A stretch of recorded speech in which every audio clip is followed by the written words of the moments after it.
Argentina football ടീമിനെയും Lionel മെസ്സിയെയും കേരളത്തിലെത്തിക്കാമെന്ന് പറഞ്ഞു നടന്ന തട്ടിപ്പ് വാർത്തകളിൽ നിറയുമ്പോൾ വിഷയത്തിൽ ഉരുണ്ടുകളിയും ന്യായീകരണങ്ങളുമായി reporter broadcasting company MD Anto Augustine. ആരോപണങ്ങളെല്ലാം പച്ചക്കള്ളമാണെന്നും തന്നെയും തന്റെ ചാനലിനെയും തകർക്കാൻ UDFും മലയാള മനോരമയും ചേർന്ന് നടത്തുന്ന ഗൂഢാലോചനയാണെന്നാണ് ആന്റോ അഗസ്റ്റിന്റെ പുതിയ കണ്ടുപിടുത്തം. കഴിഞ്ഞ 8-ാം തീയതി പ്രതിപക്ഷ നേതാവ് VD സതീശൻ മനോരമയുടെ ഓഫീസിൽ ഭക്ഷണം കഴിക്കാൻ പോയിരുന്നുവെന്നും അതിന് പ്രത്യുപകാരമായിട്ടാണ് മനോരമ തനിക്കെതിരെ വാർത്ത നൽകിയതെന്നുമാണ് ആന്റോയുടെ കണ്ടെത്തൽ. തങ്ങളെ UDF സർക്കാരും പ്രതിപക്ഷവും വേട്ടയാടുകയാണെന്ന നിലവിളിയും അദ്ദേഹം പങ്കുവച്ചു. നരേന്ദ്രമോദിയോ CPMോ തങ്ങളെ വേട്ടയാടിയിട്ടില്ലെന്നും കോൺഗ്രസ് സർക്കാർ അതിന് ശ്രമിക്കുന്നു എന്നാണ് ആന്റോയുടെ പക്ഷം.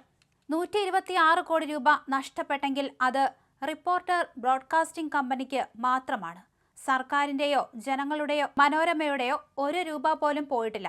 ഞങ്ങളുടെ കാശ് പോയാൽ നിങ്ങൾക്ക് എന്താ കുഴപ്പം എന്ന മട്ടിലായിരുന്നു ആന്റോയുടെ ചോദ്യങ്ങൾ. ഞങ്ങൾക്ക് പണം നഷ്ടപ്പെട്ടതിൽ നിലവിൽ കേസ് നടക്കുകയാണെന്നും അദ്ദേഹം കൂട്ടിച്ചേർത്തു. മെസ്സിയെ കൊണ്ടുവരാൻ പണം നൽകിയതിന് കയ്യിൽ കൃത്യമായ രേഖകളും തെളിവുകളുമുണ്ടെന്നാണ് ആന്റോയുടെ വാദം. RBIയുടെയും കേന്ദ്ര കായിക ധനമന്ത്രാലയത്തിന്റെയും പൂർണ്ണ അനുമതിയോടെയാണ് SBI വഴി പണം അയച്ചത്. തങ്ങൾ പണമിടപാടുകൾ എല്ലാം നടത്തിയത് റിസർവ് ബാങ്കിന്റെ മാനദണ്ഡങ്ങൾ പാലിച്ചാണെന്നും AFA പ്രസിഡന്റ് മുഖ്യമന്ത്രിക്ക് കത്തയച്ചതിന്റെ രേഖകൾ തങ്ങളുടെ പക്കലുണ്ടെന്നും അദ്ദേഹം അവകാശപ്പെട്ടു. എല്ലാ നടപടികളും സംസ്ഥാന സർക്കാരിന്റെ മേൽനോട്ടത്തിലും അനുമതിയോടെയുമാണ് നടന്നത്.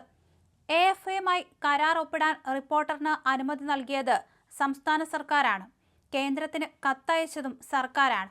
ഇതിന്റെ എല്ലാ രേഖകളും സർക്കാരിന്റെ പക്കലുണ്ടായിട്ടും തങ്ങളെ മാത്രം കുറ്റക്കാരാക്കാൻ ശ്രമിക്കുന്നത് എന്തിനാണെന്നാണ് ആന്റോ അഗസ്റ്റിന്റെ ചോദ്യം. അർജന്റീന ടീം കേരളത്തിലേക്ക് എത്തുമെന്ന് കേവലം വാർത്ത ഉണ്ടാക്കുകയായിരുന്നില്ലെന്നും AFA തന്നെ അവരുടെ ഔദ്യോഗിക സോഷ്യൽ മീഡിയ പേജുകളിൽ ഇത് പങ്കുവച്ചിരുന്നുവെന്നും അദ്ദേഹം ഓർമ്മിപ്പിച്ചു. 2025 നവംബർ 17-ന് AFA മുഖ്യമന്ത്രിക്ക് കത്തയച്ചിരുന്നു. 2024 ഡിസംബറിലാണ് റിപ്പോർട്ടറും AFAയും തമ്മിൽ കരാറുണ്ടാക്കിയത്. അർജന്റീന ടീമിനെ കൊണ്ടുവരിക എന്നത് സർക്കാരിന്റെ പ്രൊജക്റ്റായിരുന്നുവെന്നും സർക്കാർ തന്നെയാണ് റിപ്പോർട്ടർ ബ്രോഡ്കാസ്റ്റിംഗ് കമ്പനിയെ ഇങ്ങോട്ട് സമീപിച്ചതെന്നും ആന്റോ പറഞ്ഞു. എന്നാൽ കരാർ അനുസരിച്ചുള്ള സേവനങ്ങളോ മത്സരമോ നടന്നില്ലെന്ന കാര്യം അദ്ദേഹം തന്നെ സമ്മതിക്കുന്നുണ്ട്. ടീം വന്നില്ല, കളി നടന്നതുമില്ല. നിലവിൽ അർജന്റീനയുടെ വരവുമായി ബന്ധപ്പെട്ട തർക്കങ്ങൾ അന്താരാഷ്ട്ര കായിക ട്രിബ്യൂണലിന്റെ പരിഗണനയിലാണെന്നും അവിടെ നിയമപോരാട്ടം തുടരുകയാണെന്നും പറയുന്നുണ്ട്. ഇതിനിടെ ഉയർന്നു വന്ന ഗോട്ട് ആൻഡ് ഗ്ലോബൽ എന്ന കമ്പനിയെക്കുറിച്ച് അറിവില്ലെന്നും ആന്റോ വ്യക്തമാക്കി.